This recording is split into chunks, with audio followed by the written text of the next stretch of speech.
We have fitted a Sterling XL, a Category 2 Thatcham approved immobiliser. What it is, you have this teardrop tag that you have to carry with your key rings. Well, you just got to carry this tag with your keys.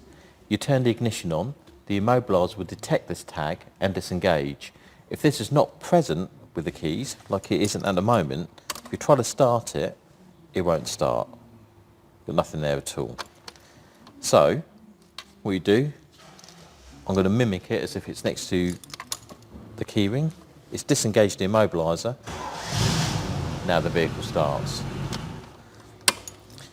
So you don't in effect have to do anything to disengage the immobiliser. All you need to do is carry that with your keys and it'll detect it and it'll disengage. The only other thing that's visible on there is the actual LED, which is that LED there. So the actual immobiliser is very discreet and it doesn't cause any damage to the actual vehicle itself, apart from having to install an LED so you could visually see that it's engaged and not engaged. Apart from that, it's very simple to use. It's actually insurance approved to Category 2 status, so if you do want it for insurance purposes, it's totally fine. I would like to say that because it is a transponder immobiliser, with more modern vehicles, it can conflict with a factory transponder immobiliser, so it's probably not ideal with a lot of modern vehicles today.